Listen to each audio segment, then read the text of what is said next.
சிரிப்புக்கு நல்ல வித்தியாசமான தலைப்பை அவரே கொடுத்த தலைப்பு தான் பேச வந்திருக்கிறாரு.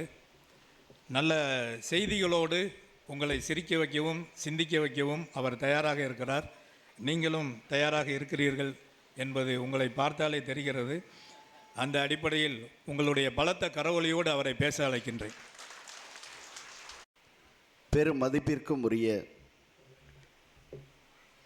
கோவில்பட்டி மகிழ்வோர் மன்றம் 93வது மாத கூட்டத்தை சீரோடும் சிறப்போடும் எழிலோடும் ஏற்றத்தோடும் பண்பாட்டோடும் கொண்டாடி கொண்டிருக்கிற மகிழ்வோர் மன்றத்தை சார்ந்த பெரியோர்களே, தாய்மார்களே, குழந்தைகளே, நண்பர்களே, நிறுவனராக இந்த மன்றத்தை துவக்கி மன வைத்தியம், உண்மையாகவே உடலுக்கு வைத்தியம் பார்க்காமல் மனசுக்கும் வைத்தியம் பார்த்து கொண்டிருக்கிற நிறுவனர்கள் டாக்டர் சி ஐயா வெங்கடேஷ் ஐயா அவர்களுக்கும் டாக்டர் லதா ஸ்ரீ வெங்கடேஷ் அவர்களுக்கும் ஒரு பெரிய கைத்தட்டை கொடுத்து நீங்கள் பாராட்டலாம். சீரோடும் சிறப்போடும் நடத்தி கொண்டிருக்கிற காளிதாஸ் ஐயா அவர்களுக்கும் ஜான் கணேஷ் ஐயா அவர்களுக்கும் ஒரு பெரிய கைத்தட்டை கொடுத்து பாராட்டலாம்.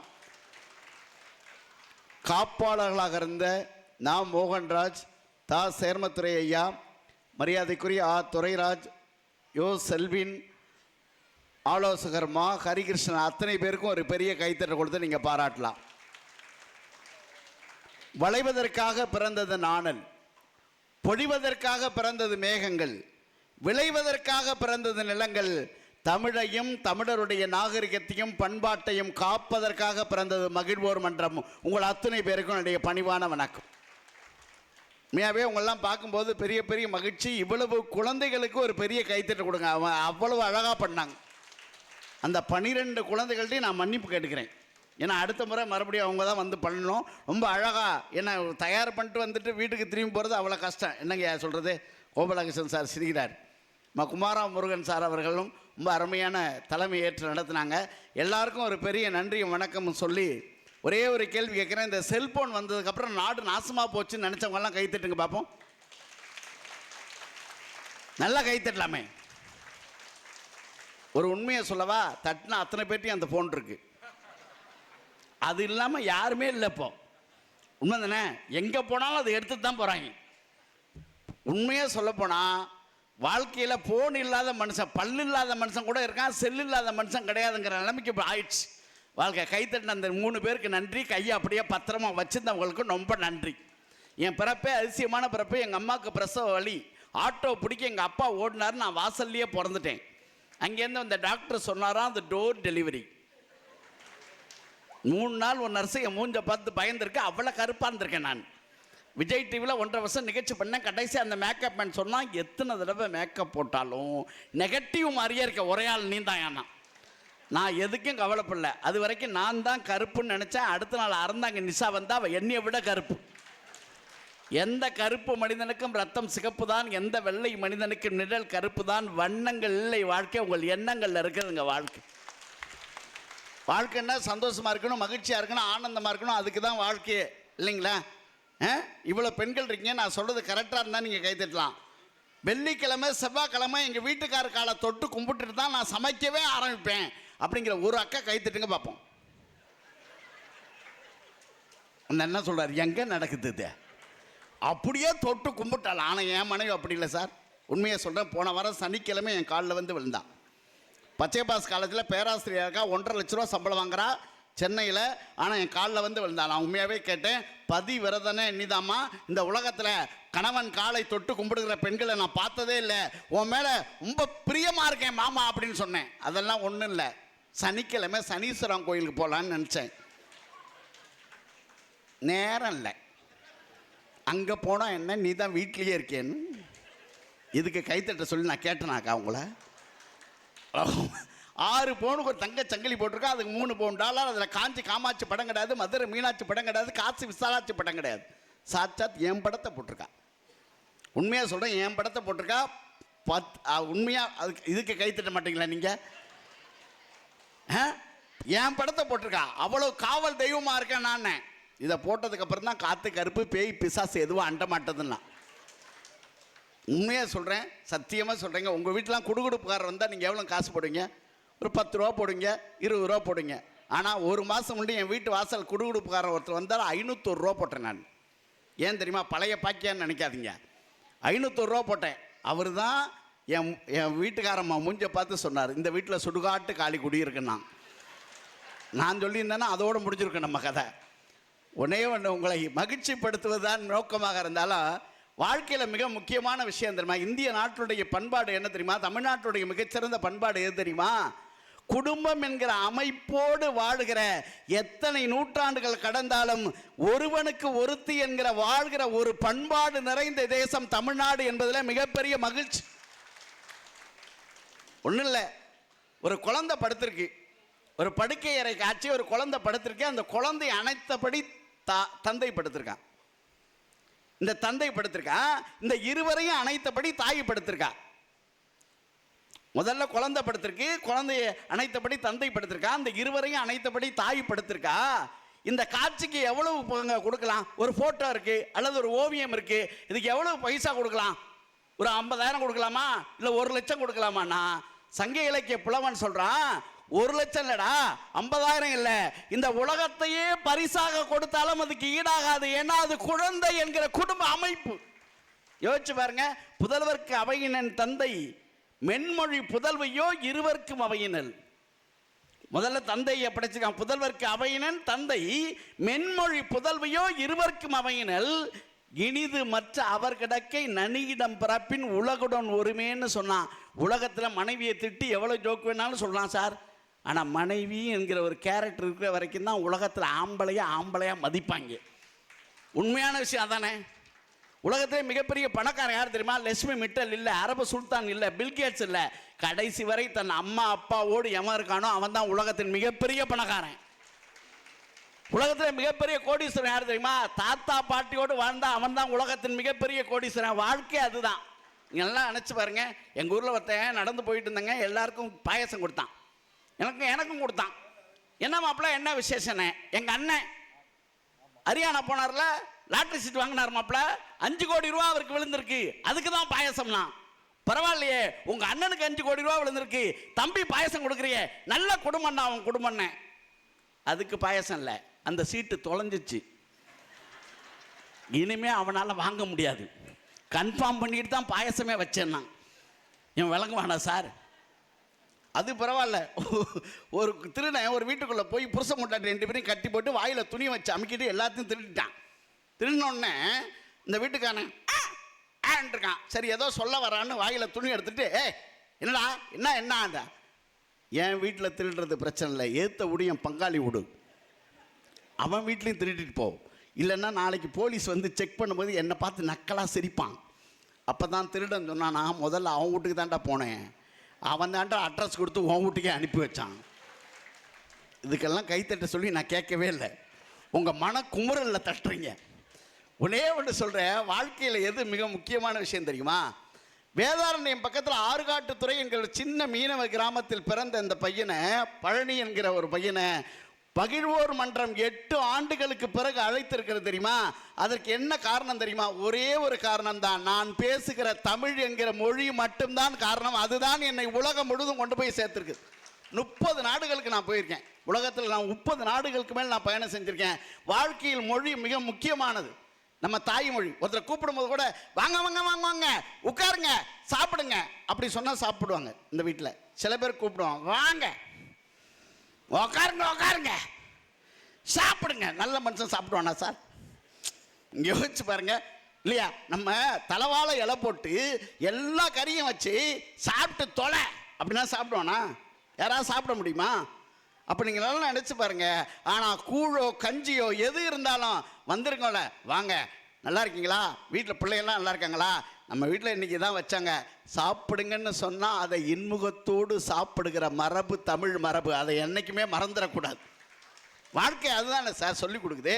ஒரே ஒரு விஷயம், இன்னைக்கு வாழ்க்கையில் நிறைய மனிதர்கள் நம்ம சந்திச்சிருக்கோம். ஐயா கூட ஒரு அருமையான புத்தகம் எழுதியிருக்கார், காந்தியும் திருவள்ளுவரையும் ஒப்பிட்டிருக்கார். யோசிச்சு பாருங்க, காந்தி மாதிரி ஒரு மனுஷன் உலகத்தில் உண்டா? காந்தியை நீங்கள் எங்கே வேணாலும் போய் படிங்க சார். காந்தியை வந்து உலகத்தில் அவர் மாதிரி ஒரு மனுஷன் உலகத்தில் நீங்கள் பார்க்க முடியாது. ஏன் பார்க்க முடியாது தெரியுங்களா? காந்தியுடைய முதல் படம், காந்தியினுடைய அந்த டாக்குமெண்ட்ரின்னு சொல்லுவாங்கள்ல, அதை எடுத்தவர் தமிழர். ஏகே செட்டியார்னு பேர் அவருக்கு. ராமகருப்பன் செட்டியார்னு சொல்லுவாங்க, ஏகே செட்டியார். அந்த டாக்குமெண்ட்ரியை முதல்ல எடுத்தாங்க. முதல் படத்தை எடுத்தோடனே வெள்ளைக்காரன் அப்போ எதிர்த்தான். காந்தியுடைய டாக்குமெண்ட்ரியை வெளியிடக்கூடாதுன்னு எதிர்த்தோடனே கொஞ்சம் சுருக்கி 50 அடியில் சுருக்கி அதை போட்டு காமிச்சாங்க. எங்கே போட்டு காமிச்சாங்க தெரியுமா? அமெரிக்கன் லைப்ரரி ஐசோனவர் அப்படின்னு அப்புறம் இருந்தார், அவருக்கு போட்டு காமிச்சாங்க. அவர் போய் பார்த்தார். அப்பெல்லாம் பத்திரிகைகள் கிண்டல் பண்ணுச்சான், ஒரு ஆஃப் நாக்கெட் பக்கீர், ஒரு அரை நிர்வாண பக்கீரியை கோட்டு சூட்டோடு அமெரிக்க அரசாங்கம் பார்க்கறதுன்னு அந்த 50,000 அடி எடுத்ததை ஒரு 500 அடி தான் போட்டு காமிச்சிருக்காங்க. அதை போட்டு பார்த்துட்டு காந்தி ஒன்றும் வயலண்டான ஆள் கிடையாது, அவருடைய படத்தை வெளியிடலான்னு சொல்லிட்டாங்க. இது செய்தி இல்லை. இதில் என்ன மிகப்பெரிய செய்தி தெரியுமா? அந்த 500 அடி தானே அவனுக்கு கொடுத்தோம். வெள்ளைக்கார அரசாங்கம் 500 அடி அவன்கிட்ட கொடுத்தோம், அமெரிக்காவில் கொடுத்தோம். இப்போ 50,000 அடி எடுத்து கொடுத்தார்ல ஏகே செட்டியார், அந்த படத்தை இந்திய அரசாங்கம் தொலைச்சிச்சு. 500 அடி எடுத்து கொடுத்தோம்ல, அது அமெரிக்க அரசாங்கம் காந்தி பத்தி முதல் டாக்குமெண்ட்ரி எங்களிடம் இருக்கிறது வெளியிட்டிருக்கு. உலகம் முழுவதும் நீங்க பாருங்க, திருவள்ளுவரை விட மிகச்சிறந்த மனிதர் உலகத்தில் உண்டா? எல்லோரும் பணம் பாலையை சீவி கல் குடித்த போது பண ஓலையை எடுத்து கல்லுண்ணாமை என்கிற அதிகாரம் எழுதியவன் திருவள்ளுவன், மறந்துடாதீங்க. உலகத்துக்கே மிகப்பெரிய ஆசிரியன். நீங்க அப்படிப்பட்ட மனிதர்கள்லாம் நம்ம வச்சுக்கிட்டு நம்ம அப்படியே முன்னேறிட்டோமா? எல்லாமே பாருங்க. நம்மகிட்ட பெரிய பிரச்சனை என்ன தெரியுமா? வாழ்க்கையில் எதை சொல்லித்தரணுமோ அதை சொல்லித்தர்றதில்ல. எதை சொல்லித்தரணுமோ நீங்கள் என்ன பண்ணுறீங்க? எல்லாரும் நீங்களே செல்ஃபோன் பார்த்துட்டு குழந்தைக்கு சோறு ஊட்டினீங்கன்னா அது எப்படி வளரும்? அன்னைக்கெல்லாம் ஒரு அக்கா செல்ஃபோன் பார்த்துட்டு குழந்தைக்கு சோறு ஊட்டுறது, அவன் கத்துறான். ஏன் சோறு திங்க கத்தான எட்டி பார்க்குறேன், வாயில் வைக்க வேண்டிய சோறை மூக்கில் வச்சு திணிக்குது. தம்பி சாப்பிட்றான்னா எப்படி சாப்பிடுவான்? இன்னைக்கு பதட்டம் எங்கே இருக்கு தெரியுமா? பிரச்சனை எங்கே இருக்கு தெரியுமா? உங்களிடமிருந்து தொடங்கணும். உண்மையாகவே சொல்லப்போனால் வாழ்க்கையில் மிகப்பெரிய பிரச்சனை எது தெரியுமா? வாழ்க்கையை நாம் எப்படி பார்க்குறோங்கிறது தான் பெரிய பிரச்சனை. வாழ்க்கையில் எவ்வளோ சந்தோஷமான விஷயங்கள் இருக்குது. அப்போ எல்லா சந்தோஷமான விஷயங்களையும் நம்ம அனுபவிக்கிறோமா? எங்கள் தாத்தா ஒரு பழமொழி சொன்னார், 1010 கோத்திர மல்லாத்திர கல்லையத்திர பிடிச்சின்னு சாத்திர, 110 கோத்திர வளைய போத்திர எண்ணெய் ஊத்துற மசாலாவை ஏத்துற, தத்தக பத்திர ராத்திரியில் கத்துற காலில் மல்லாந்துக்கிறேன். ஏதாவது விளங்குச்சா? இது வரைக்கும் ஒழுங்காக தானே பேசிட்டு இருந்தேன். ஏதாவது விளங்குதா நீ பேசுறது? தென்கட்சி சுவாமிநாதன் தான் சொல்லுவார், கேட்குறவங்களுக்கு புரியலாம் தத்துவம், பேசுகிறவனுக்கே புரியலன்னா அந்த மகா தத்துவம். அப்படி ஒரு மகா தத்துவம் அது. ஆனால் இதில் ஒரு மிகப்பெரிய விஷயம் இருக்கு. 1000 வருஷம் வாழ்வேன் நினச்சேன் ஆமை. 1010 கோத்திர மல்லாத்திரை ஆமை இப்படி வரைக்கும் தான் போகும் இல்லையா? மல்லாத்திரை ஒரு கல்லை ஏத்துற பிடிச்சிக்கணும் சாத்திர. நம்மளால் ஆமையை ஒரு கல்லை வச்சு நசுக்கி கொண்டுட்டான். 100 வருஷம் வாழ்வேன் நினச்சான் மீன். 110 கோத்திர வளைய போத்துற, எண்ணெயை ஊத்துற, மசாலாவை ஏத்துற, நல்லா மீனை பிடிச்சி வறுத்து எடுத்துட்டான். இந்த அம்மா இப்போ தான் வந்திருக்காங்க மீன் கதை கேட்கறதுக்கு. தத்தக புத்தக பத்திர ராத்திரியில் கத்துற, காலில் மல்லாந்துக்கிற. தத்தக புத்தக பத்திரலாம் தவளை 10 வருஷம் என்ன பண்ணுமா? தவளை வாழுமா. ஆனால் ராத்திரியில் என்ன பண்ணும்? கிக்கி கிக்கி கிக்கின்னு கத்திக்கிட்டே இருக்கும். ஒரு 2 வீலர்காரன் ஏற்றிட்டு போனான்னு வச்சுங்களேன், தவளை மல்லாந்துடும். யோசிச்சு பாருங்க, ஒரு மனிதன் எத்தனை ஆண்டுகள் வாழ்ந்தான் என்பது இங்கே முக்கியம் இல்லை, எத்தனை ஆண்டுகள் மகிழ்ச்சியோடு வாழ்ந்தான் என்பதுதான் வாழ்க்கையில் மிக முக்கியமான விஷயம். அப்போ மகிழ்ச்சியாக வாழ்கிறதுக்கு இந்த உலகத்துக்கு என்ன தேவை? இப்போ நம்ம ஒவ்வொருத்துக்கும் ஒரு மகிழ்ச்சி இருக்கு இல்லையா? சில பேருக்கு சாப்பிட்றதில்ல மகிழ்ச்சி. அதுவும் மனைவியெல்லாம் சமைச்சு வைக்கும்போது நம்மளால் சில பேர் திங்கிறத பார்த்தீங்கன்னா பயங்கரமாக திம்மா, ஜேசிபி மிஷினில் மண்ணவாரி திங்கிற மாதிரி திம்மா அடிச்சு கப்பு உப்பும்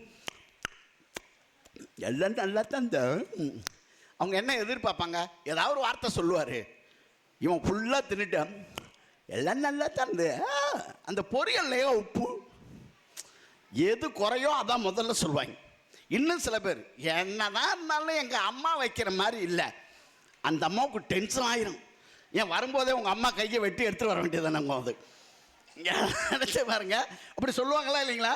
அப்போது இப்போ இந்த பாராட்டு என்பது வாழ்க்கையில் மிக முக்கியமான விஷயம். பாராட்டுங்கிறது எங்கள் ஊரில் ஒருத்தர் புதுசாக கல்யாணம் பண்ணிக்காரு, மனைவிக்கு காது கேட்குமான்னு செக் பண்ணியிருக்காரு. புதுசாக கல்யாணம் பண்ணிக்காரு, வாசல் நின்று என்ன குழம்பு வச்ச? பதில் பேசலை. ஹாலுக்கு வந்துட்டான், என்ன குழம்பு? கிச்சனுக்கே வேண்டாம். என்னடி குழம்பு? அந்த அம்மா திரும்பி சொல்லியிருக்கு, 4 தடவை சொல்லிட்டேன் கார குழம்புன்னு. ஓன் காது தான் கேட்கல. இவன் டமாரான், இவன் அந்த அம்மாவை செக் பண்ணிடுறான். வாழ்க்கை விளக்குமா சார்? இப்போ பிரச்சனை என்னன்னா, இப்போ நாம தான் புத்திசாலின்னு உலகத்தில் நிறைய பேர் நினைக்கிறோம் இல்லைங்களா? இப்போ நாம தான் புத்திசாலின்னு நிறைய பேர் நினைக்கிறது தான் பிரச்சனையே. ஒரு குடும்பத்தில் அம்மா அப்பா பையன் 3 பேரும் ஒன்றா உட்காந்து சாப்பிட்டுட்டு இருந்தாங்க. சாப்பிடும்போது பேசுனா அப்பாவுக்கு சில பேர் கோவம் வரும் பார்த்துறீங்களா? சாப்பிடும்போது பையன் பேசாதரா பேசாதன்றல கம்முன்னு விட்டான். சாப்பிட்டு விட்டு முட்டுட்டேன். ஏதோ சொல்ல வந்தியா? என்ன உன் தட்டில் ஒரு பள்ளி இருந்தது, அதான் தின்ட்டு இல்லை, அப்புறம் என்ன? இன்னும் சில பேர் இருக்க வேகமாக வந்தா ஒரு பையன், அப்பா 100க்கு 100 மார்க் வாங்கினா என்னப்பா வரும்? எனக்கு ஹார்ட் அட்டாக்கே வரும்டா, அதனால தான் 30 வாங்கினேன். எதுவும் வந்து ஏதாவது ஆயிரப்படாது உனக்கு. ரொம்ப தெளிவான பசங்க. எங்கள் அக்கா பையன், உண்மையை சொல்கிறேன், எங்கள் மாமா அடிச்சுட்டார். அவனை அடிச்சுட்டா, ஏதோ கோவம் அடிச்சிட்டாரு.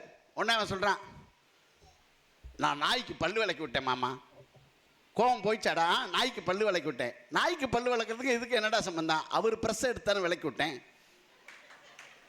எப்படியெல்லாம் இருக்காங்க பாருங்க. எங்கள் மாமா ப்ரெஸ் எடுத்து நாய்க்கு பல்லு விளக்கி விட்டாங்க. இன்னைக்கு உலகத்தில் பசங்க கிரிட்டிக்கலாக யோசிக்கிறான். ஒன்று நீங்கள் யார் தெரியுமா? நீங்கள் ஒன்றே ஒன்று சொல்கிறேன், இந்த உலகத்தில் கெட்ட வார்த்தைகளை பசங்கள் பேசுவதில்லை, கேட்ட வார்த்தைகளை தான் திரும்ப பேசுகிறாங்க. மறந்துடாதீங்க. உண்மைதானே? நீங்கள் என்ன பேசுகிறீங்களோ அதை தான் பசங்க திரும்ப பேசுவாங்க. அப்பா வட்டமாக விட்டா அவன் மாவட்டமாக விடுவான். அப்போ இந்த ஃபர்ஸ்ட் ரோல் மாடல் யாரு? பேரண்ட்ஸ். அப்போ பேரண்ட் தான் ஃபர்ஸ்ட் ரோல் மாடல். அதுக்கப்புறம் டீச்சர்ஸ். உண்மையாக பாருங்க, எல்லாருக்கும் நட்பு இருக்கு. விரும்பிய ஒரு இதயத்தையே சொந்தமாக்கிட்டா அது காதல், விரும்பிய எல்லா இதயத்தையும் சொந்தமாக்கிட்டா அது நட்பு. நான் உங்களுக்கு ஒரு உதாரணம் சொல்கிறேன். மதுரை தியாகராஜர் காலேஜில் 3 நண்பர்கள் படித்தாங்க.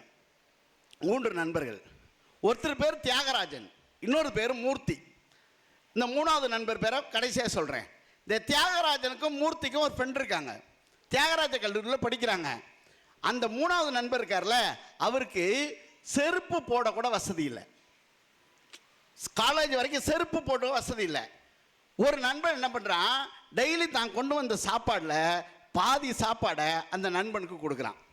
இன்னொரு நண்பன் என்ன பண்ணுறான் தெரியுமா? சைக்கிளை விற்று ஃபீஸ் கட்டுறான். சைக்கிளை விற்று ஃபீஸ் கட்டுறான். கொஞ்ச காலம் போச்சு. அந்த 3 நண்பர்கள், அந்த 3வது நண்பர் பேராசிரியர் ஆயிட்டார். பெரிய லெவலுக்கு திருமணம் பண்ணிட்டாரு. அவருக்கு பிறந்த குழந்தைக்கு, முதல் குழந்தைக்கு 2 நண்பர்கள் பேரையும் வச்சார். தியாகராஜ மூர்த்தி, தியாகமூர்த்தின்னு பேர் வச்சாரு. அவருடைய பையனுக்கு திருமணம் நடக்குது. அந்த திருமணத்துக்கு எல்லாரும் வர்றாங்க. அப்துல் கலாம் ஐயா வர்றாரு, என்ன பெரிய பெரிய ஆட்கள்லாம் வர்றாங்க. ஆனால் அந்த 2 நண்பர்களையும் கூப்பிட்டு அவர் கௌரவிக்கிறார். ஏன் தியாகமூர்த்தின்னு பேர் வச்சேன்? அவர் யார் தெரியுமா? ஒரு செருப்பு கூட இல்லாமல் காலேஜ் வரையும் போய் படித்த மனிதர். இன்றைக்கு உலகம் முழுவதும் பறந்த ஒரு அற்புதமான மனிதர் யாருன்னா சாலமன் பாப்பையா என்கிற அற்புதமான மனிதர். உங்கள் தமிழ் உங்களை உலகத்தின் எந்த மூலைக்கும் கொண்டு போய் சேர்க்கும். நீங்கள் கற்ற கல்விதான் இந்த உலகத்தை உங்களிடமிருந்து காட்டும். அப்போ கல்வி உண்மையில் இல்லைங்க. வள்ளலார் சொல்கிறார், வாழ்க்கை 2 வகை தான். இப்போ நான் ஒரு பாட்டு சொல்கிறேன், இந்த 3 வரியை ஞாபகம் வச்சுங்க. பகுதி தகுதி விகுதி. பகுதி தகுதி விகுதி இகல் என்னும் பாட்டில் இகலில் இடையில் இரட்டித்தால் பகுதி தகுதி விகுதின்னு ஒரு 3 சொல் இருக்கு. வள்ளலார் சொல்றாரு, பகுதி தகுதி விகுதி என்னும் பாட்டில் இகலில் இடையில் இரட்டித்து அரிச்சித்தால் அதுகடையாம் கண்டீர் திருச்சி சபை ஆணை தேர்ந்துன்னு ஒரு பாட்டு. புரியல இல்ல? முதல்ல சொன்னா புரியாது தமிழ் இலக்கியம். பகுதி தகுதி விகுதி இந்த 3 சொல்ல நடுவில் இருக்கிற எழுத்து என்னது? கூ இல்லையா? இந்த 3 கூவோட இன்னொரு 3 கூவை சேருன்றாரு, ரெட்டின்றாரு. அப்ப 6 பிளஸ் கூ. 6 பிளஸ் கூன்னு அருகுன்னு சொல்லலாமா? 6 பிளஸ் கூ அருகுன்னு சொல்லலாமா? 6 சுவை அறுசுவைன்னு சொல்லலாமா? பகுதி தகுதி விகுதி என்னும் பாட்டில் இகலில் இடையை இரட்டித்து அரிச்சித்தால், சிவபெருமானுக்கு அன்னைக்கு அருகம்புல்லை கொண்டு அர்ச்சித்தால் முன்னாம் என்ன கிடைக்குமா தெரியுமா? பகுதி தகுதி விகுதிங்கிற முதல் எழுத்து கிடைக்குமா? என்ன கிடைக்கும்? பகுதியில் எது முதல் எழுத்து? பா. தகுதியில் எது முதல் எழுத்து? தா. விகுதியில் எது முதல் எழுத்து? அப்படின்னா என்ன அர்த்தம்? பதவி கிடைக்கும். சிவபெருமானை வணங்கினால் பதவி கிடைக்கும். சரி, எனக்கு பதவி மேலாம் ஆசை இல்லைப்பா, என்ன அதெல்லாம் வேணாம், பட்டம் பதவி எல்லாம் கொஞ்சம் காலம்தான் இருக்கும், எனக்கு வேற ஒன்று வேணும், இறைவனுடைய சரணாகதி தான் வேணுமா? அதையும் அதே பாட்டில் சொல்றாரு. கடையாம் கண்டீர் திருச்சி சபையானை தேர்ந்து. கடைகள் இருக்க எழுத்து கிடைக்குமா? மூணு தீ. மூணு தீ எது? முத்தி.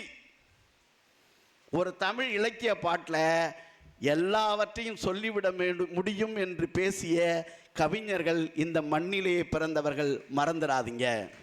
இதுக்கு தான் நீங்கள் நல்லா கைத்தட்டிடணும். நம்ம ஊரில் ஒரு வியாதி இருக்குது, யாராவது தட்டுனா தட்டுவோம், இல்லைன்னா அமைதியாக பார்த்துக்கிட்டே இருப்போம். வாழ்க்கையில் உண்மைதானங்க, எல்லாருக்கும் உள்ளதுதான். இப்போ நீங்கள் கண்ணதாசன் மாதிரி ஒரு மனிதரை பார்க்க முடியுமா? கண்ணதாசன் மாதிரியெல்லாம் ஓப்பனாக ஸ்டேட்மெண்ட்டில் பேசணும் ஒரு ஆள் கூட கிடையாது. ஒரு மனைவி வேண்டுமா நீ ராமனை கும்பிடு, 2 மனைவி வேண்டுமா முருகனை கும்பிடு, ஏராளமாக வேண்டுமா என்ன கும்பிடுறான்னார். உலகத்தில் அப்படி ஒரு மனுஷன் எங்கேயாவது பேச முடியுமா? அவர் மாதிரி ஓப்பனாக பேசுகிற ஆளே கிடையாது. பிறப்பு என்பது யாதென கேட்டேன், பிறந்து பார் என இறைவன் சொன்னான். இறப்பு என்பது யாதென கேட்டேன், இறந்து பார் என இறைவன் சொன்னான். மனையால் சுகமது யாதென கேட்டேன், மணந்து பார் என இறைவன் சொன்னான். பிள்ளைகள் சுகமது யாதென கேட்டேன், பெற்று பார் என இறைவன் சொன்னான். அனுபவித்தே தான் தெரிந்து கொள்ள வேண்டுமெனில் ஆண்டவனே நீ ஏன் என கேட்டேன். ஆண்டவன் சற்றே அருகே வந்து அந்த அனுபவமே நான் தான் என்றானார். இவ்வளோ பெண் குழந்தைங்களுக்கு நான் சொல்றது கரெக்டாக தான் கைத்துருங்க. எல்லா பொம்பளை பிள்ளைக்கும் முதல்ல அப்பாவை தான் பிடிக்கும். கரெக்டா இல்லையா? கரெக்டாக கைத்துருங்க. எல்லா பொம்பளை பிள்ளைக்கும் அப்பாவை தான் பிடிக்கும். ஏன் தெரியுமா? எவ்வளோ மோசமாக சமைச்சாலும் அவர் தான் சாப்பிடுவார். நல்லா இருக்கா தங்கம், சூப்பர் ராத்தங்கம், வெற கொட்டுறாத்தங்க. யார்? அப்பா. ஒரு குறை சொல்ல மாட்டார் பொண்ணை. அதே வீட்டில் ஒரு தம்பி இருப்பான், அவன் சாப்பிட மாட்டான். நேராக வருவான், அம்மா இதை யாரும்மா சமைச்சது? உங்கள் அக்கா தாண்டா லூஸு, போகிற இடத்துல உசுர வாங்கு, காசு கொடுமா நான் வெளியே போய் சாப்பிட்டு வரேன். எல்லா பசங்களுக்கும் அம்மாவை தான் பிடிக்கும். கரெக்டாக கைத்துட்டுங்க. எல்லா பசங்களும் அம்மாவை தான். அதுவும் 16 வயசு ஆகட்டும் நேரம் வருவான். இவர் எப்படிம்மா நீ கல்யாணம் பண்ணிக்கிட்ட? மகளை சும்மா இருக்கேம்மா, எப்படி உனக்கு இந்த சாய்ஸு? அதுவும் 18 வயசு ஆகட்டும் உங்கள் வீட்டுக்கார்ட்ட சொல்லுவி, அடிக்கடி நம்ம ரூட்டில் கிராஸ் பண்ணுறார், உனக்காக தான்மா பார்க்குறேன் அப்படிமா. உண்மைதானே? அப்பா பொண்ணை விசாரிப்பார். ஸ்கூல் விட்டு காலேஜ் விட்டு வந்துருச்சான்னு, ஏதோ வேலை விஷயமா வெளியே போயிருப்பார். ஒய்ஃப்கிட்ட ஃபோன் பண்ணி விசாரிப்பார். எப்படி தெரியுமா கேட்பாரு? என் தங்கம் வந்துருச்சா, என் வெள்ளி வந்துருச்சா, என் பட்டு வந்துருச்சா, எங்க அம்மா வந்துருச்சா, இவ்வளோ கேட்பாரு. யார? பொண்ணை. பையனை எப்படி தெரியுமா கேட்பாரு? துரை வந்துட்டாரா? அவன் வந்தே இருக்க மாட்டான், வந்தே இருக்க மாட்டான். ஆனால் அவங்க அம்மா சமாளிக்க விட்டு கொடுக்காத அவனை. இப்போ தான் வந்துட்டு இந்த பக்கத்தில் போயிருக்கான், பின்னாடி இருந்து அவங்க தங்கச்சி சொல்லுவான், அப்பா அண்ணன்னு வரல, என்ன போட்டு கொடுக்குறதான் அதுக்கு வேலை. இது 2 பேரும் இணைத்து வைக்கிற உறவு பாலம் யார் தெரியுமா? உலகத்திலேயே தாய் ஒருத்தி தான் சார். அதுக்குன்னே சில டயலாக் வச்சுருக்கணும். நீங்கள் ஏங்க போய் அவன்கிட்ட சத்தம் போடுறீங்க? உங்களுக்கு தான் பிபி இருக்குது, சுகர் இருக்குல்ல, சும்மா சத்தம் போடாதீங்க. அவனுக்கு நேரம் சரியில்லை, கரகம் சரியில்லை, ஜோசியர் சொல்லியிருக்காரு, ஆடி போய் ஆவணி வந்து அவன் டாப்பில் வந்துடுவான். எங்கன்னு வர்றது டாப்பில்? ஒரு சொல்லவா, கண்ணதாசன் தான் சொன்னான். யார் தெரியுமா? அம்மா உள்ளே உயிர் வளர்த்து உதிரத்தால் பால் கொடுத்து அள்ளியிடும் போதெல்லாம் அன்பையை சேர்த்தணைத்து தொல்லை தமக்கென்று சுகமெல்லாம் பிறர்க்கென்று சொல்லாமல் சொல்லிவிடும் தேவதையின் கோயில் அது. பண்பு தெரியாத மிருகம் பிறந்தாலும் பால் தரும் கருணை அது. பசித்த முகம் பார்த்து பதரும் இலை பார்த்து படம் தரும் சோலை அது. இருக்கும் பிடிசோறு தனக்கென எண்ணாமல் கொடுக்கின்ற கோயில் அது. அது தூய்மை, அது நேர்மை, அது வாய்மை. உலகத்தில் சிறந்தது தாய்மை, அதை ஒப்புக்கொள்வதே நேர்மைன்னு அது நாங்கள் வச்சு பாருங்க. ஒரு அம்மா ஒரு வீட்டில் 20 லட்டு செய்கிறாங்கன்னா ஒரு 3 நாளாக எடுத்து தனியாக வைக்கும். ஏன்னா இந்த சின்ன பையன் வந்து கேட்பான்னு அதுக்கு தெரியும். சின்ன பையன் வருவான், அம்மா லட்டுருக்கு. ஏன்டா நீ அப்போ சாப்பிட்லையா? அப்போ சாப்பிட்டது, அப்போனா இப்போ வேணும்னு அர்த்தம். ஆனால் அவனுக்கு தனக்குன்னு வைத்திருக்கிற அந்த லட்டை எடுத்து அவனுக்கு கொடுத்து அவனை சாப்பிட வைத்து அழகு பார்க்கிற ஒரே உயிரினம் தாயை தவிர உலகத்தில் வேறு யாருமே கிடையாது. அதனால தான் இளையராஜா ஒரு பாட்டில் சொன்னார், தன்னுயிரம் பட்டினி போட்டு என்னுயிரை வளர்த்தவளே, தன்னந்தண்ணியாக நின்று என்னை கரை சேர்த்தவளே, நோயாலே நான் படுத்தான் நோன்பு விடாத்தா, தீமூட்டி தீர்ந்திடுமா நம் கணக்கு பார் ஆத்தா பெத்தவல்ல தள்ளி வச்ச பாவத்துக்கு கொள்ளி வைக்க நானும் இங்கே கூடலையே என்னை ஆற்றிடவும் தேற்றிடவும் அன்னை போல யாரு என் தாய் என்னும் கோயிலை காக்க மறந்திட்ட பாவி அடிக்கிளியே என் வாயும் பயிரையும் போற்றி வளர்த்திட்ட பாவி அடிக்கிளியே. பாட்டு நல்லா இருந்தால் நீங்கள் கைத்தட்டினா தான் தெரியும். நான் அப்படியே கையை வச்சுட்டு, ஏன்னா ஒரு 3 இடத்துல நம்ம உஷாராக்கணும். ஒரு தேட்டருக்கு போனால் ஏற்கனவே படம் பார்த்தோம் பக்கத்தில் உட்காரப்படாது. உட்காந்தா கடைசி வரைக்கும் நம்மளை கதை சொல்லியே காலி பண்ணிடுவாங்க. நான் ஒரு படம் பார்த்தேன், இந்த யானை படம், கும்கின்னு ஒரு படம். இந்த படம் பார்க்க போய் உட்காந்து இந்த பக்கத்தில் உட்காந்து ஏற்கனவே படம் பார்த்துட்டாம இருக்குது. ஃபஸ்ட்டு சீன்லேயே சொல்லிட்டான், அந்த யானை செத்துரும்ட்டான். அதான் அந்த படத்தில் கடைசி சீனே. அது எப்போ சாவும்னே நான் படம் பார்த்துருந்தேன். ஒரு ஹோட்டலுக்கு போனால் எங்கே உட்காரக்கூடாதுன்னா அந்த வாஷ் பேஷன் பக்கத்தில் ஒரு சீட்டு போடுவாங்க, அங்கே உட்காரப்படாது. ஏன்னா சில பேர் கை கழுவான், சில பேர் வாய் கழுவான், சில பேர் குடலையே வெளியெடுத்து கழுவான். அது 2 பேரில் உள்ள விட்டு ஆமாம் நம்மளால் சாப்பிட முடியாது. இந்த மாதிரி நல்ல நகைச்சுவை நிகழ்ச்சிக்கு வந்தீங்கன்னா சிரிக்காதவங்க பக்கத்தில் உட்காரப்படாது. நான் ஏதாவது சொல்லி நீங்கள் சிரிச்சிட்டீங்கன்னா என்ன சொல்கிறேன் அந்த கற்பனை சிரிக்கிறேன். நீ சிரித்தாலும் அதுக்கு பேர் முகம், சிரிக்கலன்னா அது பேர் முகர கட்டை. மனுஷன்னா சந்தோஷமாக சிரிக்கணும். இல்லைங்களா? இப்போ மாவீரன்னு ஒரு திரைப்படம் வந்துச்சு. அந்த படத்தில் சிவகார்த்தியன் கூட நான் நடித்தேன். நான் நடிச்சிருக்கேன். அப்படி பார்த்துட்டா பார்க்காதீங்க, நடிச்சிருக்கேங்க. நான் பொய்யா சொல்கிறேன். ஒரு படத்தில் நடிச்சிருக்கேன். அந்த அவருக்கு ஒரு காதில் ஒரு சவுண்டு கேட்டுகிட்டே இருக்கும். நீங்கள் வேணால் படத்தை போய் பாருங்கள். ஒரு காதில் சவுண்டு கேட்டுகிட்டே இருக்கும். அப்போ என்ன பண்ணுவார்னா, அந்த ஒரு முனியப்ப கோயில் பூசாரிகிட்ட போய் கொஞ்சம் விபூதி எடுத்து அந்த பூசாரி அவர் காதில் அடிப்பார். அந்த பூசாரி வேறு யாரும் இல்லை, நான் தான். அந்த டைரக்டர் பாவி மனுஷன் என்ன நினச்சாரோ தெரியல, இவன் தான் சரியாக வருவான்னு பேர் பாடியில் ஒரு எலுமிச்சம்பழ பாலையை போட்டு என்னை உட்கார வச்சுட்டாரு. இப்படியே நான் சொன்னேன், நான் தாண்டி நடிச்சிருக்கேன், அந்த சீன் வந்திருக்கு, போய் பார்ப்போன்னு என் மனைவியை கூப்பிட்டு தேட்டரில் போய் பார்த்தா என் பொண்டாட்டி சொல்கிறா, 2 முனியப்ப சாமியில் எது முனியப்ப சாமின்னே தெரில. வாழ்க்கையில் உலகத்தில் நீங்கள் எவ்வளோ பெரிய ஆளாக வேணாலும் இருங்களேன், உங்கள் மனைவிக்கு நீங்கள் யார் தெரியுமா?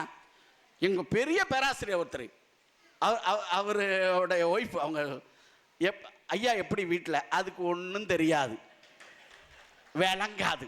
அன்னைக்கு பார்க்குறேன், ஒரு வெண்டைக்காய் வாங்கி ஒடிச்சிட்ருக்காரு மனுஷன். ஏன் வெண்டைக்காய் வாங்கி ஒடிக்கிறீங்கன்னு, அங்கே ஒடிக்கலை, கடையில் ஓரமாக உட்காந்து ஒடிக்கிறாள். அவன் ஒடிச்சா அவன் திட்டுறான், தம்பி ஒடிக்காமல் வாங்கினா அவன் திட்டுறா, அதனால் இங்கே ஒடிக்காமல் வாங்கிட்டு அங்கே ஓரமாக ஒடிச்சு எடுத்துகிட்டு போய்டுவேன்றார். எல்லா மனுஷனுக்கும் அவ்வளோ தான் நிலைமை. காலையில் நான் வந்து இறங்கினேன் சார், என்னை வரவேற்ற ஒரு குரூப் இருக்கே, 4:30 மணிக்கு வந்தாங்க சார், அருமையான குரூப். 4:30 மணிக்கு வந்து எங்கள் துரை சாரு, சேர்மதுரை சாரு, நம்ம செல்வின் சாரு திரும்பி ஒரு காப்பி சாப்பிட்லாமான்னு கேட்டாங்க. நம்பி ஆமான்ட்டேன். எங்கே கூப்பிட்டு போனாங்க தெரியுங்களா? எங்கேருந்து சாத்தூர்லேருந்து வந்தானே வந்தேன், சாத்தூருக்கே போய் குடிப்போன்ட்டு. ஏன்னா கிருஷ்ணா பால் பண்ணன்னு ஒரு இடத்துக்கு கூப்பிட்டு போய் ஒரு 15 கிலோமீட்டர் காப்பி கொடுக்கறதுக்காக போனோம் சார். அவ்வளோ அற்புதமான மனுஷன். அதில் ஒரு ஆள் போனை போடுங்க ஜான் கணேசாருக்கு, எப்படி எழுப்பி விடுங்க, வாக்கிங் போகிறாரா இல்லையா? அதாவது எல்லா விஷயம் அவ்வளோ இயல்பான மனிதர்கள். உண்மையாக சொல்கிறேன் சார், இன்றைக்கி ரொம்ப சந்தோஷமான விஷயம் தெரியுமா? நல்ல மனிதர்களை சம்பாதிக்கவன் தான் சார் வாழ்க்கையில் பெரிய ஆள். நான் எப்போ கோயில்பட்டிக்கு வந்தாலும் எங்கள் முத்துமுருகன் சாரும் எங்களுடைய டெவின் சார் சொர்ணா காலேஜுடைய ஓனர் வந்து பார்ப்பாங்க. ஏன்னா நல்ல மனிதர்களை சம்பாதிக்கிறது வாழ்க்கையில் பெரிய கஷ்டம். உண்மைங்களா? இப்போ சம்பாதிக்கிறது ரொம்ப முக்கியம் இல்லை. இப்போ வாழ்க்கையில் பணம் மட்டும் சம்பாதிச்சு என்ன சார் பண்ண போகிறீங்க? எங்கள் ஊரில் ஒரு பெரிய மனுஷங்க, அவரை கூப்பிட்டு கேட்டேன், எங்கே உங்கள் பிள்ளைய நல்லா படிக்க வச்சிங்களே, எப்படி இருக்கான்? மெட்ராஸ் ஹைகோர்ட்டில் பெரிய வக்கீல் நம்ம பையன் தான் தம்பி, கேஸை என் மேலே தான் போட்டிருக்கான், சொத்தை பிரித்து கொடு, அதுக்கு அந்த ஆள் படிக்க வச்சாரு. அது பரவாயில்ல. இன்னொரு பெரிய மனுஷன், அவரை கேட்டேன், கல்யாணம் பண்ணியிருக்காரு பசங்களுக்கு. என்ன பசங்க கல்யாணம் பண்ணிட்டீங்களா சார்? பண்ணிட்டேன் தம்பி. பையன் டாக்டர், 25 வயசில் பண்ணேன், அற்புதமான பையன். ஆனால் பொண்டாட்டி கூட்டி வெளியே போயிட்டான். இது சரி, எல்லா வீட்டிலும் நடக்கிறது தானே சார். 2வது பையனுக்கு எப்போ பண்ணீங்கண்ணே? 27 வயசில் பண்ணேன், அற்புதமான பையன் தம்பி, அவன் என்ஜினியரு, அவன் அற்புதமான பையன், என்னை வெளியே போக சொல்லிட்டான். பையன் மேலே தெருலுக்கான், 2வது பையன் கீழே தெருலுக்கான், அப்பா நடுத்தரில் இருக்கார். வாழ்க்கை எப்படி தானேங்க இருக்குது? நீங்கள் யோசிச்சு பாருங்க. அப்போ ஒரே ஒரு விஷயத்தை இன்னைக்கு நம்ம மையப்படுத்தி தெரிஞ்சுக்கணும் அப்படின்னா, எதை நாம் பின்பற்றணும். அப்போ வாழ்க்கையில் என்னென்ன விஷயங்கள் நமக்கு கிடைச்சிருக்கு. ஒரு விஷயம் சொல்கிறேன், ஒரு கலைஞனுக்கு மிக முக்கியமானது எது தெரியுங்களா? மிக முக்கியமானது தன்மானம். திருமருகல்ல பிறந்த திருவாடுதுறையில் வளர்ந்த ராஜரத்னம் பிள்ளைன்னு ஒருத்தர் இருந்தார், நாதஸ்வர வித்வான். அவர் மைசூருக்கு வாசிக்க போனார். சார். மைசூருக்கு வாசிக்க போகும்போது மைசூர் மகாராஜா முன்னாடி வாசிக்கிறார்.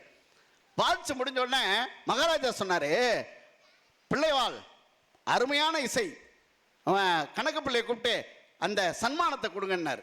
இவர் உடனே சொன்னார், மேலக்காரரை கூப்பிட்டு அதை போய் வாங்கிட்டு வாங்கன்னார். ராஜா கோவம் வந்துச்சு, என்ன மேலக்காரரை கூப்பிட்டு வாங்கிக்க சொல்கிறீங்க அப்படின்னு ஒன்று ராஜரத்னம் பிள்ளைக்கு சொன்னார், நீங்கள் கொடுத்தா நான் வாங்கிக்கலாம், உங்கள் கணக்கு பிள்ளை தானே கொடுக்குறாரு, மேலக்காரர் வாங்கிட்டோம், நீங்கள் இந்த மாநிலத்துக்கு ராஜான்னா நான் இசைக்கு சக்கரவர்த்தின்னு சொன்னான். யோசிச்சு பாருங்க, 1947 இந்தியா சுதந்திரம் பெற்றது. பண்டித ஜவஹர்லால் நேரு தலைமையில் அவர் இசை வாசிக்கிறார். அற்புதமான இசை, எல்லாரும் கண் கலங்கிட்டாங்க. அவ்வளோ அழகா வாசிச்சு முடிச்சோன்னு பண்டித ஜவஹர்லால் நேரு கூப்பிட்டு கேட்டாரு, உங்களுக்கு என்ன வேணும், என்ன சன்மானம் வேணும், என்ன வேணாலும் கேட்டிருக்கலாம். அவர் சொன்னார், திருவாவடுதுறையில் இதுவரைக்கும் மின்சாரம் இல்லை, அந்த கிராமத்தை நீங்கள் மின் ஒளியாக மாற்றி தர வேண்டும்னாரு. அவர் வர்ற ஒரு மாசத்துக்குள்ள மின்சாரம் அவர் ஊருக்கு வந்தது. அதான் ஒரு கலைஞனுடைய சிறப்பு. இங்க வாழ்க்கையில் நல்லா நினைச்சு பாருங்க, ஒரு கலைஞனுக்கு மிக முக்கியம் தன்மானம், வாழ்க்கையில் மிக முக்கியமான விஷயம். இப்போ நீங்க பாருங்க, இந்தியாவுடைய சிறப்பு எது தெரியுமா? அப்துல் கலாம் ஐயா எழுதுறார், அக்கினி சிறைகள் இது இருக்கு. நான் சொல்றேன் இந்த தகவல். ISRO Indian space research organisation ஒரு அமைப்பு. அந்த அமைப்பை திருவனந்தபுரத்தில் தும்பா என்கிற ஒரு இடத்துல தொடங்கணும் முடிவு பண்ணிட்டாங்க. நல்லா கேட்டுங்க, மிக முக்கியமான தகவல் சொல்றேன். ISRO Indian space research organisation அமைப்பு தும்பா என்கிற இடத்துல தான் தொடங்க முடியும். ஏன் தொடங்க முடியும்னா, அது ஒரு மீனவ கிராமமாக இருக்கணும். ஏன்னா பக்கத்தில் நிறைய கடல் தேவைப்படுது. அப்போ அந்த இடத்துல தான் தொடங்க முடியும்னு விக்ரம் சாராபாய் அவர்களும் இவர்களும் போறாங்க. அங்க ஒரு சர்ச் இருக்கு. இப்போ என்ன பிரச்சனைனா, அந்த சர்ச்சை உடைச்சே ஆகணும், எடுத்தே ஆகணும், அப்பதான் ஆரம்பிக்க முடியுங்கிற இடத்துல இருக்காங்க. மாதவன் நாயர், கேரளாவுடைய மாதவன் நாயர் தான் இப்போ IAS கலெக்டர். அவர் வந்துட்டாரு. அங்க இருக்கிற ஒரு பாதிரியார், அந்த பாதிரியார்ட்ட போய் பேசுறாங்க. அவர் பேர் பீட்டர்ஸ் ஹெய்ரோ.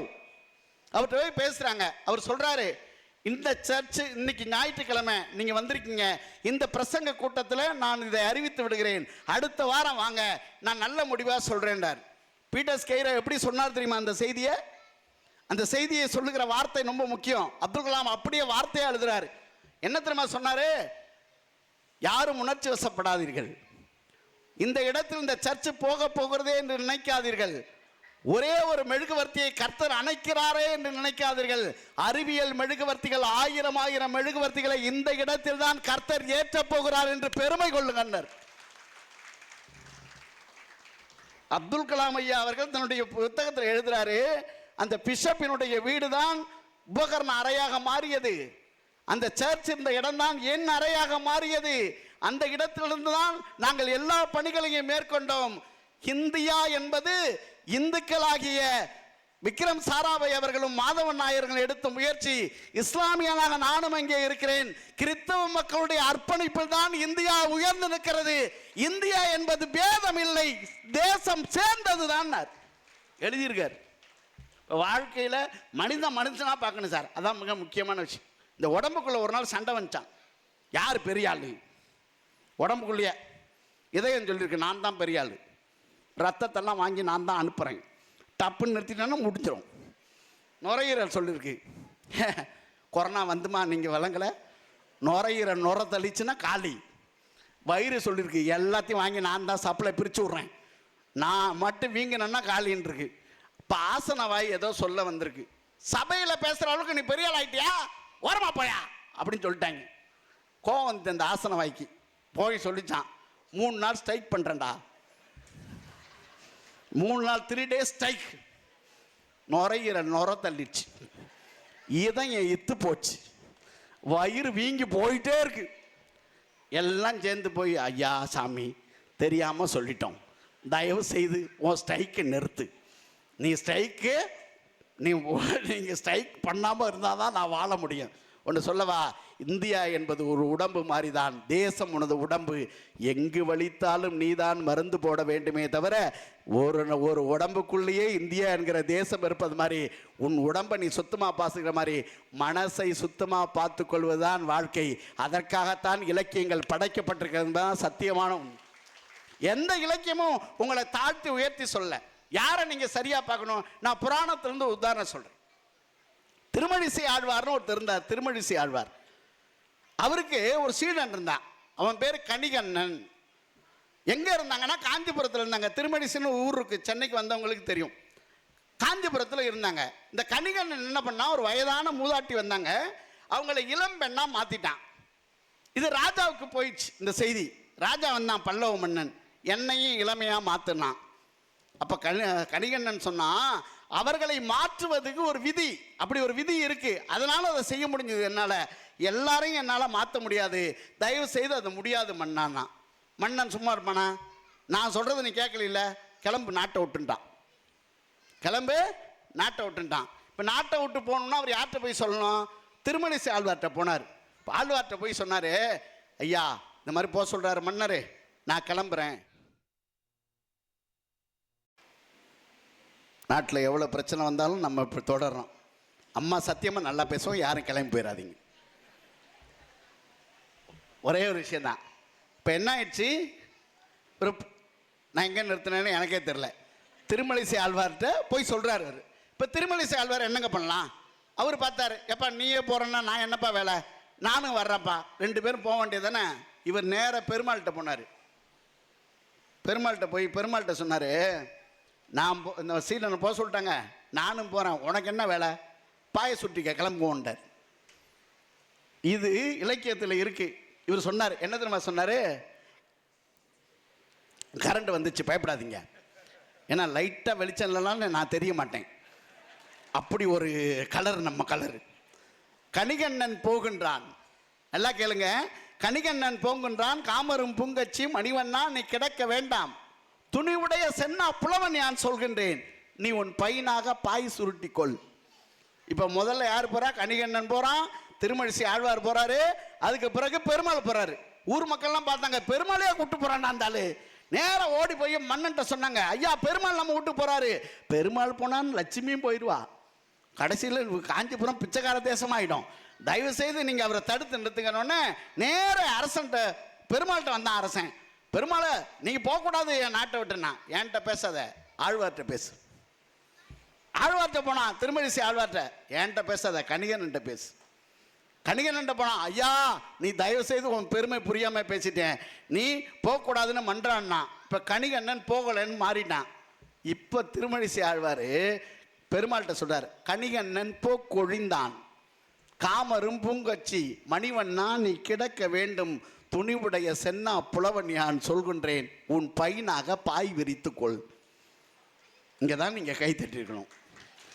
இப்போ பாயை விரிச்சுட்டு படியானார். அந்த பெருமாளுக்கு பேர் என்ன தெரியுமா? சொன்ன வண்ணம் செய்த பெருமாள். இங்கே நல்லா நினச்சி பாருங்க, ஒரு அரசனாக இருந்தாலும் சாதாரண குடிமகனை சரியாக மதித்தால் மட்டும்தான் வாழ்நாள் மிக சிறப்பாக இருக்கும்னு நான் சொல்லங்க. சங்க இலக்கியத்திலேருந்து அன்னைக்கு பக்தி இலக்கியம் உங்களுக்கு அழகாக சொல்லியிருக்கிறது தான் மிக முக்கியமான விஷயம். அந்த பிள்ளை பேசும்போது, ஒரு காலேஜ் பிள்ளை பேசும்போது ரொம்ப அழகாக சொன்னாங்க, 6000 பள்ளிக்கூடங்களை மூடினார். யாரு மூடினது? ராஜாஜி. 6000 பள்ளிக்கூடங்களை திறந்தாரு, மறுபடியும் ஒரு 14,000 பள்ளிக்கூடம் திறந்தார். யாரு? காமராஜர். எது சிறப்பு தெரியுமா? 6000 பள்ளிக்கூடங்களை மூடிட்டு ராஜாஜி என்ன எழுதினார் தெரியுமா? கல்கியில என்ன எழுதினார் தெரியுமா? நானா மூடுனேன், சி சுப்பிரமணியன் தான் மூடுனார்னு எழுதினார். காமராஜர் என்ன பண்ணார் தெரியுமா? எந்த சி சுப்பிரமணியத்தை வைத்து மூடினார் என்று ராஜாஜி சொன்னாரோ அதே சி சுப்பிரமணியத்தை கல்வி அமைச்சராக்கி அந்த 6000 பள்ளிக்கூடங்களை திறந்தார். இதுல பெரிய சிறப்பு என்ன தெரியுமா? அப்ப பெரியார் ஒரு கிண்டல் அடிச்சார், மூடுனவரை மூதறிஞர்ங்கிறீங்க, திறந்தவரை படிக்காதவரீங்களப்பா, என்னப்பா நியாயம் உங்க நியாயம்? யோசிச்சு பாருங்க. வாழ்க்கையில இங்கே காமராஜர் மாதிரிலாம் ஒரு மனுஷன் வாழ முடியுமா சார்? நேற்று நான் அந்த பதிவில் கூட பார்த்தேன், ஜான் கணேஷ் சார்கள் அதை பார்த்துருப்பாரு.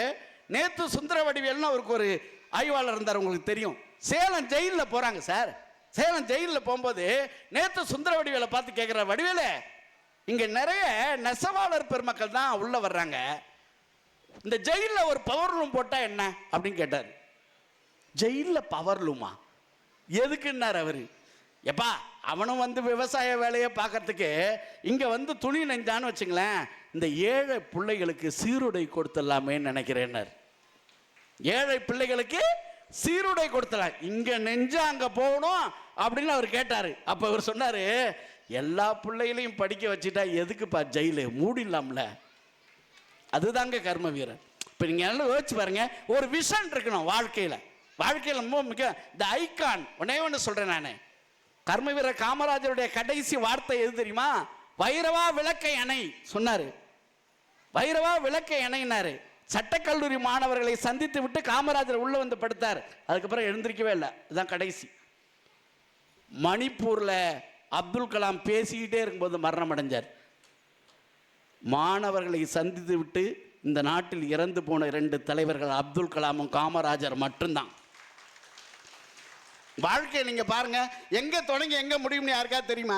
வாழ்க்கை எங்க தொடங்கி, ஒரு பூக்கடையில் வேலை பார்க்கறவனை கொண்டு போய் வெடிக்கடையில் போட்டாங்க. சாயந்தரம் 5 மணி ஆனால் அவன் தண்ணியை தெளித்து வச்சுட்டு போயிட்டான். அவன் பூக்கடையில் வேலை பார்த்து பழக்கம் சார். பட்டாசு கடையில் போட்டு அவன் என்ன பண்ணுவான், தண்ணியை தெளிச்சான் போயிட்டான். ஒரு பஸ்ஸில் டிரைவராக வேலை பார்த்தவன் கொண்டு போய் தேட்டரில் ஆப்ரேட்டராக போட்டிருக்காங்க. நல்ல சீனுக்கு நம்ம பசங்க விசில் அடித்தாங்க, அவன் படத்தை நிறுத்திட்டான். ஒரு ஹோட்டலில் வேலை பார்த்தவன் கொண்டு போய் உரக்கடையில் போட்டிருக்காங்க. அவன் என்ன பண்ணிருக்கான், வந்தவங்கள்ட்ட இங்கேயே சாப்பிட்றீங்களா இல்லை பார்சலான்னு கேட்டிருக்கான். நீங்கள் நல்லா நினச்சி பாருங்க சார். ஒரே ஒரு விஷயம் சொல்லவா, இன்னைக்கு ஆண்கள் கூட ஒரு பக்கம் ஏற்றுப்பாங்க சார். பெண்களை எப்படி இந்த சமூகம் பார்க்கும் தெரியுமா? ஒருத்தர் இறந்து கிடக்கிறார், ஒரு அம்மா அவர் சாவுக்கு வந்திருக்கு, நல்லா சேர் போட்டு உட்காந்துருக்கு. ஆனால் அந்த அம்மா ஒரு நடிகை, அழுகவே இல்லை, இப்படியே பார்த்துட்டே இருக்கு வீட்டுக்காரர். அவர் இறந்துட்டார், வீட்டுக்காரர் தான் இறந்துருக்காரு. இப்போ அந்த ஊரில் 4 பேர் 4 விதமாக பேசுவாங்கன்னு சொல்லுவாங்கள்ல, அதில் 4 பேர் சொல்கிறாங்க, பாத்தியாடி புருஷங்க செத்துருக்காரு, ஒரு கண்ணீர் கூட இந்த அம்மா உடலை, இருந்தாலும் இவ்வளோ கல்லெஞ்சு ஆகாது. இது ஒரு குரூப்பு. இன்னொரு குரூப்பு, இவன் பொழைச்ச பொழப்புக்கு அந்த அம்மா வந்ததே பெரிய விஷயம். இது ஒரு குரூப்பு. ஆனால் அந்த அம்மா இதை பற்றியெல்லாம் கவலைப்படல, அப்படியே உட்காந்துருக்கு. இப்போ ஒரு பிளாஸ்பேக் சொல்கிறேன். இந்த அம்மாவும் நாடக கம்பெனியில் இருந்திருக்கு, இவரும் நாடக கம்பெனியில் இருந்திருக்காரு. இந்த அம்மா வீட்டுக்கார பேர் ராமநாதன் ஒரு பேர். 2 பேரும் நைட்டில் ஒரு புருஷன் முன்னாடி 12 மணிக்கு சண்டை. நைட்டில் குழந்தைய விட்டுட்டு வெளியில் போ அப்படின்னு சொல்லிட்டு ராத்திரி 12 மணிக்கு கட்டின மனைவியை குழந்தையோடு வெளியே அனுப்பிட்டு கதவை சாத்திட்டார். அப்புறம் ஒரு தடவை கூட அந்த அம்மாவை போய் கூப்பிடல. அந்த அம்மா சினிமாவில் சேர்ந்துட்டு நடிகை ஆயிடுச்சு, பெரிய இடத்துக்கு போயிட்டு. இவர் அந்த காலத்துல 2வது திருமணம் சாதாரணம் தானே, 2வது திருமணம் பண்ணிட்டாரு. அந்த அம்மா பேர் பணம்லாம் வச்சிருந்தோடனே இவர் மறுபடியும் மனைவிகிட்ட போய் நான் உன் கூட வாழலான்னு நினைக்கிறேன் அப்படின்னு சொல்லியிருக்காரு. அந்த அம்மா சொல்லியிருக்கு, இப்போ இருக்கிற மனைவிக்காவது உண்மையாக வாழு போன்னு அனுப்பிச்சு. புரியுதுங்களா? இப்போ அவர் செத்துவிட்டாரு. இந்த செத்ததுக்கு அந்த அம்மா வந்திருக்கு. என்ன இப்போ அந்த அம்மா யாருன்னு சொல்கிறேன், அந்த அம்மா தான் 5 முதலமைச்சரோடு நடித்த 1000 பிறை கொண்ட அபூர்வ சிந்தாமணி மனோரமா.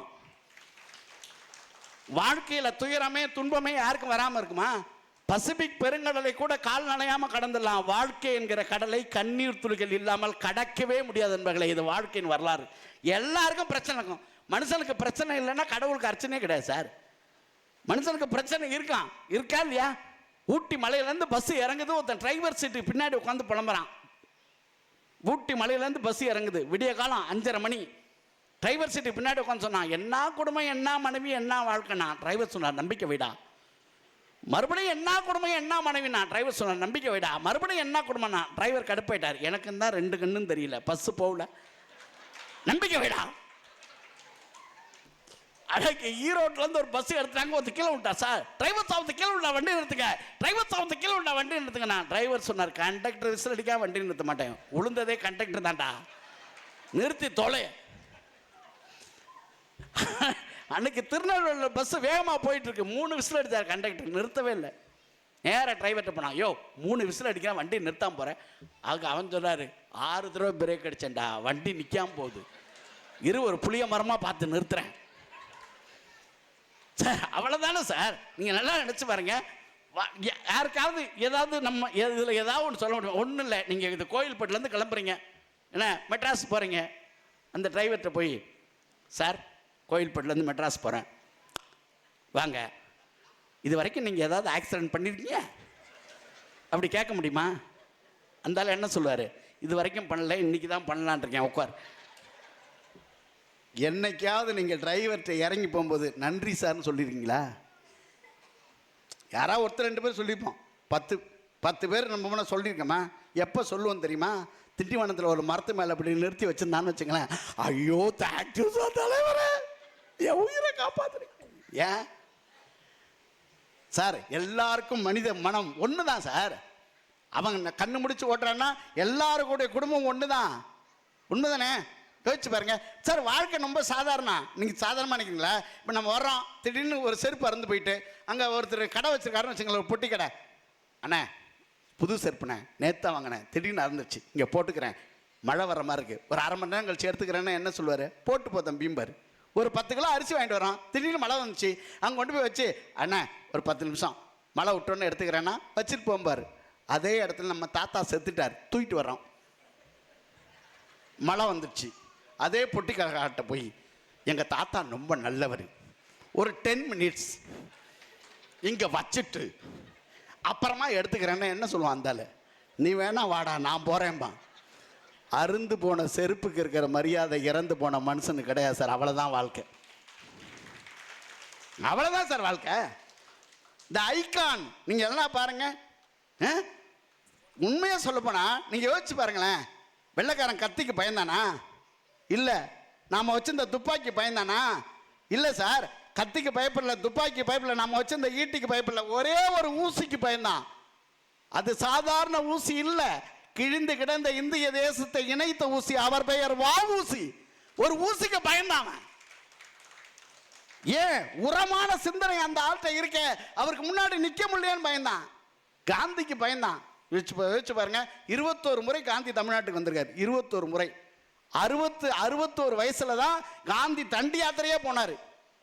காந்தி பெரிய பாடி பில்டரா? போய் முன்னாடி நின்னாரு. அவன் பார்த்து போயா, அவன் அப்படிதான் நினைச்சிருப்பா. நீங்க யோசிச்சு பாருங்க. காந்தி ஒரு ஏன் இந்த ஐகான்ஸை நான் உங்களுக்கு சொல்றேன்னா, இன்னைக்கு இருக்கிற விஷயத்தை நீங்க யோசிச்சு பாருங்க சார். இன்னைக்கு சின்ன பிள்ளைகளுக்கு நாம இதெல்லாம் சொல்லி கொடுத்துருக்கோமா?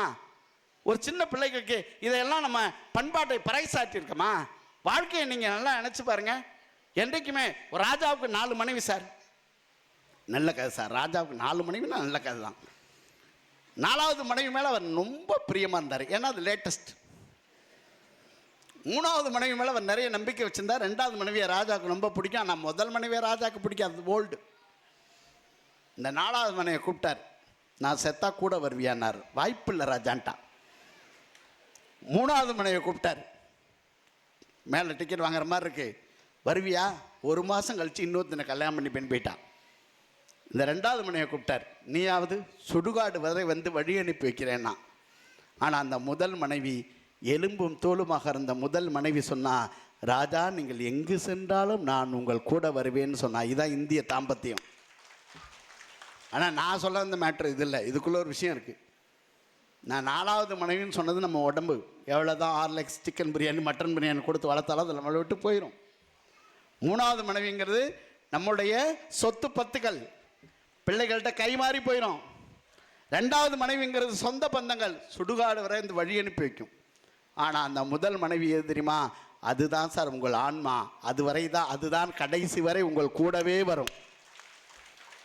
மகிழ்வோர் மன்றம் இன்னும் பல 100 ஆண்டுகளை கடந்து நடந்தாலும் இதை ஆரம்பித்தோம் அப்படிங்கிற பெருமை இருக்கு இல்லையா? இல்லைங்களா? இதை நடத்துகிறாங்கங்கிற பெருமை இருக்கு இல்லையா? ஒரே ஒரு விஷயம் சொல்லி நிறைவு செஞ்சுறேன். என்றைக்குமே ஒன்றே ஒன்று சொல்கிறேன்.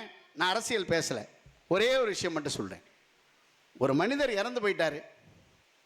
பூ விற்கிறவன்லேருந்து, பழம் விற்கிறவன்லேருந்து, ஆட்டோக்காரன்லேருந்து, ஒரு திடீர்னு 13 லட்சம் பேர் கோயம்பேடையே ஸ்தம்பிக்க வச்சான்னா விஜயகாந்த் ஐயா அவர்களுடைய மரணத்துக்கு தான் வந்தாங்க. கோயம்பேடையே ஸ்தம்பிச்சிச்சு சார். அரசாங்கம் என்ன முடிவு எடுக்குதுன்னு தெரியல. இப்போ வாழ்க்கையில் ஒரு மனிதன் பெற்ற நல்ல பேர் இருக்குல்ல, அதுதான் உங்களை கொண்டு போய் நிறுத்தும். இன்னும் தக்கார் தகவலார் என்பது அவரவர் எச்சத்தார் காணப்படுன்றார் வள்ளுவர். நீ இந்த உலகத்தில் தகுதியானவனா தகுதி அற்றவனாங்கிறது உன் வாழ்நாள் முடிந்ததுக்கு அப்புறமும் நீ வாழ்ந்துட்டு இருக்கியா அப்படிங்கிறத பொறுத்தான் இருக்கு இல்லைங்களா. இந்த வாழ்நாள் முடிந்ததுக்கு அப்புறமும் யார் ஒருவன் இந்த சமுதாயத்தில் வாழ்ந்து கொண்டே இருக்கிறானோ அவன்தான் இந்த சமுதாயத்தின் உண்மையான மகன், அவன்தான் இந்த சமுதாயத்துக்கு தேவையான ஆளு. எனக்கான மகிழ்ச்சிக்காக வாழாம இந்த உலகத்திற்கான மகிழ்ச்சிக்கு யார் வாழ்கிறார்களோ அவர்கள்தான் உன்னதமான தலைவர்கள், அவர்கள்தான் உன்னதமான மனிதர்கள். அந்த உன்னதமான மனிதர்களாக மாறுறதுக்கு ஒரே ஒரு விஷயம்தான். வள்ளுவர் சொன்னாரு, முதல்ல எங்க அப்பா பேர் கோடிலிங்கம். எங்கள் ஊரில் போய் கேட்டால் எங்கள் அப்பா என்ன சொல்லுவாங்க, கோல்லிங்கத்து பையனான்னு கேட்பாங்க. சின்ன வயசில் அப்படி தானே. இப்போ எப்படி கேட்பாங்க தெரியுமா, பழனியோட அப்பாவா சார் நீங்கன்னு கேட்பாங்க. எங்கள் அப்பா பேரை சொல்லி என் பெயரை அறிமுகப்படுத்தின காலம் போய் என் பெயரை சொல்லி என் அப்பா பெயரை அறிமுகப்படுத்துகிற காலம்தான் வாழ்க்கையின் உன்னதமான காலம் இல்லைங்களா. உங்கள் ஃபுல்லாக உங்களுக்கு ஒரு நம்பர் வந்தே இருக்கா. உங்களுக்கு ஸ்கூலில் போனால் ஒரு நம்பர் இல்லையா, ஹாஸ்பிட்டல் போனால் ஒரு நம்பர், எக்ஸாமினேஷன் போனால் ஒரு நம்பர், வேலை வாய்ப்பு அலுவலகம் போனால் ஒரு நம்பர். ஆனால் எப்போ நீங்கள் மெம்பர் ஆவீங்க தெரியுமா, இந்த நம்பரெல்லாம் அழிந்து போனாலும் சார் கீரா ராஜநாராயணன் சாரா மெம்பர், அது நம்பர் இல்லை. கு அழகிரி சாமியா மெம்பர், நம்பர் இல்லை. என்ன பொன்னிலனா மெம்பர், நம்பர் இல்லை. இப்போ வாழ்க்கையில் ஒரு ஐக்கானாக உங்கள் வாழ்க்கையை மாற்றுவது உங்கள் கடமை, அதற்கான வேலையை செய்வது உங்கள் கடமை. என்னைக்குமே உங்கள் அம்மாவையும் அப்பாவையும் நல்லபடியாக பார்த்துக்கிறதா உங்கள் உலகத்தின் மிகப்பெரிய கடமை. இன்னும் ஒரே ஒரு விஷயம் சொல்கிறேன், வாழ்க்கையில் உங்கள் அப்பா டாக்டராக இருக்கணும், என்ஜினியர் இருக்கணும், வக்கீலாக இருக்கணும் அவசியம் இல்லை. எந்த தொழில் செய்தாலும், சாதாரண எந்த தொழில் செய்தாலும் ஒரு மகன் அவர் என்னுடைய அப்பா என்றைக்கு எந்த தொழில் செய்த உறக்க சொல்கிறானோ அவன்தான் உண்மையான பிள்ளை. அப்படி வாழ்கிறது தான் மிக சிறந்த வாழ்க்கை. எனவே வாழ்க்கையில் மிக முக்கியமான விஷயம் வந்து என்றைக்குமே தாய் தந்தரை மதித்து ஆசிரியரை மதித்து நல்ல நட்புகளோடு வாழ்ந்து வாழ்க்கையில் மிகச்சிறந்த உயரத்தை நீங்கள் தொட வேண்டும் என்று கேட்டு, வாழ்க்கையின் மிகச்சிறந்த விஷயம் சின்ன விஷயத்துக்கு சிரிங்க. என் மனைவிக்கும் எனக்கும் போன வாரம் அவ்வளோ சண்டை, 2 மணி நேரம் திட்டினா அவளை, ஒரு வார்த்தை திருப்பி பேசல. ஏன்னா அவள் இப்போ தூங்கிட்டு இருந்தான். என் பொண்ணே என்னை பார்த்து கேட்கும், வெளியூர் போய் பேசுகிற, வெளிநாடு போய் பேசுகிற, காலேஜ் எல்லாம் போய் பேசுகிற, வீட்டில் ஏன்ப்பா பேச மாட்டேற? வெளியில் பேசினா அப்பாவுக்கு சோறு, வீட்டில் பேசாமல் இருந்தாதாம்மா சோறு. அதில் தெளிவாக இருக்கிறேன் என்று கேள்வி. எங்களுடைய குரூப்பே அப்படித்தான். சேர்மதுரை ஐயா அவர்களிருந்து நிறைய பேர் அப்படி இருக்காங்க. வாழ்க்கையில் நீங்கள் சந்தோஷமாக இருக்கணும்னா எங்கே பேசணும் எங்கே பேசக்கூடாதுங்கிறது உங்களுக்கு தெரியணும் என்று சொல்லி அற்புதமாக ரசித்த உங்கள் அத்துணை பெரிய திருப்பாதங்களுக்கு நன்றி சொல்லி, கலையாத கல்வியும் குறையாத வயதும் ஒரு கபடு வராத நட்பும் கொன்றாத வளமையும் குன்றாத இளமையும் கடுப்பிடிகளாக விடலும் சலியாத மனம் அன்பகலாத மடமையும் தவறாத சந்தானமும் தடாத கீர்த்தியும் மாறாத வார்த்தை உங்கள் தடைகள் வராத கொடையும் தொலையாத நிதியமும் கோணாத கோல் ஒரு துன்பமில்லா வாழ்வும் இறைவனின் பாதத்தில் அன்பும் என்கிற 16 செல்வங்களும் உங்கள் குடும்பங்கள் நிறைய பற்றி நீங்கள் பல்லாண்டு பல்லாண்டு பல கோடி 100 ஆண்டு வாழ வேண்டும் என்று எல்லாம் வல்ல இறைவனை பிரார்த்தித்து விடைபெறுகிறேன். நன்றி, வணக்கம்.